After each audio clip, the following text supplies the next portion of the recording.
క్వశ్చన్లో హోంమంత్రి గారిని అడుగుదామని అనుకుంటున్నాను. ఎందుకంటే లాండ్ ఆర్డర్ తప్పిపోయింది, అడ్డగోలుగా ఇష్టం వచ్చినట్టు అరెస్టులు చేసుకొని వెళ్ళిపోతున్నారు. అవసరమైతే రౌడీల్లాగా గూండాల్లాగా కార్ల మీద మనుషుల మీద దాడులు చేస్తున్నారు. వీటన్నిటి కోసం అడగాలన్నా, వీటన్నిటి కోసం ప్రశ్నించాలన్నా, మాట్లాడాలన్నా పాపం మన అనిత గారు ఏ రోజు మీడియా ముందుకు రారు. ఆవిడ కేవలం జగన్మోహన్ రెడ్డి గారిని తిట్టడానికి, లోకేష్ బాబు గారిని వెనకేసుకొని రావడానికి, అలాగే హెరిటేజ్ కోసం, వీటన్నిటి కోసం మాట్లాడడానికి ఆవిడ ప్రెస్ మీట్లు పెట్టినటువంటి సందర్భాలే ఉన్నాయి తప్ప ఏ రోజు ఒక మహిళ కోసం కానీ, లేకపోతే మైనర్ బాలికల కోసం కానీ, లేకపోతే రేపై చనిపోయినటువంటి బిడ్డల కోసం కానీ ఆరాట పడినటువంటి ఒక్క సిచ్యువేషన్ లేదు ఈ 2 yearsలో.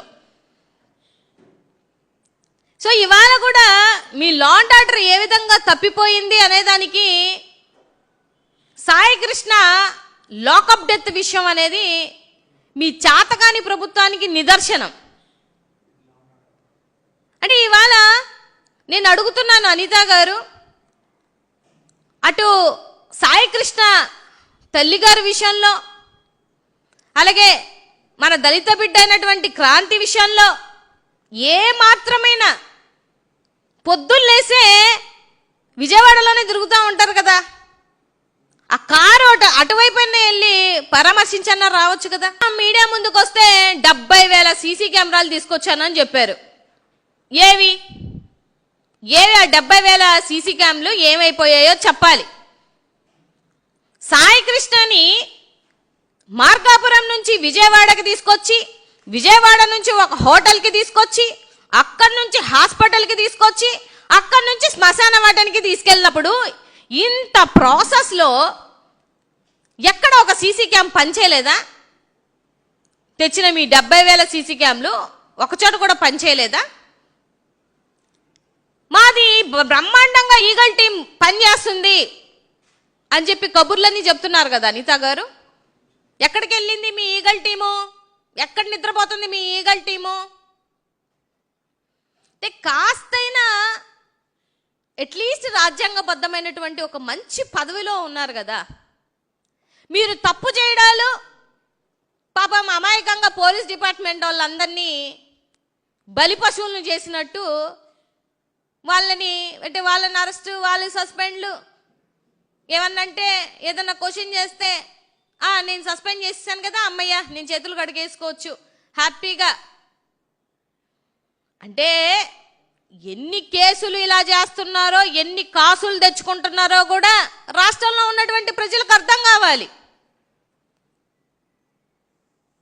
పెరోలు మీకు నచ్చిన వాళ్ళకి ఇచ్చుకుంటారు, బీఆర్లో ఉన్న సీఎల్ని తెచ్చుకుంటారు. అమ్మ పలానా హంతకుడు ఏమయ్యాడంటే నాకు తెలీదు, పెరోలు ఎందుకు ఇచ్చారమ్మా అంటే నాకు తెలీదు, సీఐని ఎందుకు సస్పెండ్ చేశారమ్మా అంటే నాకు తెలీదు. ఇంకేం తెలుసు తమకు? ఒక పోలీస్ శాఖకి మచ్చ తీసుకొచ్చి ఈ శాఖని భ్రష్టు పట్టించినటువంటి ఏకైక వ్యక్తి అంటే తమరే. ఎందుకనంటే పాపం వాళ్ళ కుటుంబాలు ఎంత అన్యాయంగా మీరు చేయడం ఏంటి, పోలీస్ డిపార్ట్మెంట్ మీద రుద్దడం ఏంటి? అంటే జనాల్లో ఇవాళ ఒక పోలీస్ డిపార్ట్మెంట్కి వెళ్తే న్యాయం జరగదు అన్న ఒక విషయాన్ని మీరు క్రియేట్ చేశారు. ఇవాళ అట్లీస్ట్ ఒక హంతకుడు చిన్న కేసులకు కూడా వెళ్తే మళ్ళీ లాకప్ డెత్ అయ్యి తిరిగి బూడిని కూడా దొరకలేనటువంటి పరిస్థితికి వచ్చేశారు అని చెప్పేసి క్రియేట్ చేశారు. చాతగాని మాటలన్నీ మాట్లాడతావు, ఒక్క చెల్లే మాట మాట్లాడవు, తప్పుడు మాటలన్నీ మాట్లాడతావు, అన్నీ మాట్లాడేసి చివరికి నేను దళితురాలని దళిత కార్డు వాడేస్తావు. గంటకి 4 అగత్యాలు ఒక ఆడబిడ్డ మీద జరుగుతున్నాయి. అంటే నేను ఈ ప్రెస్ మీట్ పెట్టే లోపే ఎక్కడో చోట మన రాష్ట్రంలో 4 మర్డర్లు, 4 అగత్యాలు ఆడబిడ్డ మీద జరుగుతున్నాయి. ఇది నీ చేతగాని తనానికి ఇంతకన్నా ఏముంది? నోరు అడ్డు అదుపు లేకుండా అధికార మదంతో ఏది పడితే అది మాట్లాడితే చల్లదు అనిత గారు. కాస్త నోరు కంట్రోల్ చేసుకోవాలా. మా నాయకుడిని తప్పుడు మాటలు మాట్లాడినప్పుడు కానీ, విజయమ్మని భారతని తప్పుడు మాటలు మాట్లాడినప్పుడు కానీ నిన్నే చూశాను. తమరినేదో అనేశారని చెప్పేసి ఉమెన్ కమిషన్ దగ్గరికి. అసలు ఎంత ఆశ్చర్యం అంటే, మేము కూడా వెళ్ళాం అక్కడికి, మా మహిళలందరం వెళ్తే ఉమెన్ కమిషన్లోకి ఉమెన్ ఎంటర్ అవ్వకూడదంట. మరి ఎవరు వెళ్ళాలి? మమ్మల్ని మేమేదో రౌడీలు గుండాలని చెప్పేసి ఇంత పెద్ద తాడుతోటి అడ్డేశారు, మొత్తానికి లోపలికి వెళ్ళనివ్వట్లేదు. అంటే మేము ఎవరికి చెప్పుకోవాలి మరి? ఇప్పుడు ఉమెన్ కమిషన్ గారిని కూడా అడుగుతున్నా, ఈ రాష్ట్రంలో మన దరిద్రం ఏంటంటే హోంమంత్రి శాఖకి ఒక మహిళ, ఇక్కడ వచ్చేసి మహిళా కమిషన్కి మహిళ, వీళ్ళిద్దరూ ఈ 2 సంవత్సరాలు చేసింది పెట్టింది అంటే మీ రెడ్ బుక్ రాజ్యాంగాన్ని పదే పదే ప్రూవ్ చేసుకుంటున్నారు. ఇప్పుడు మీరేమో వాడు అనొచ్చు, మీరేమో తప్పుడు మాటలు మాట్లాడొచ్చు, నంగనాచ్ అనొచ్చు, ఎన్ని పడితే అన్ని మా నాయకుడిని, మా ఎమ్మెల్యేలని, మా ఎక్స్ మంత్రుల్ని తప్పుడు మాత్రం మాట్లాడొచ్చు. మిమ్మల్ని ఏమనకూడదు, మిమ్మల్ని అన్నా కూడా మీరు నన్నే అన్నారు. ఇప్పుడు మన నోరు బాగుంటే ఊరు బాగుంటుంది అని అంటారు. నీ నోరు బాగోదు, నోటికి వచ్చినట్టు ఏది పడితే అది మాట్లాడతావు.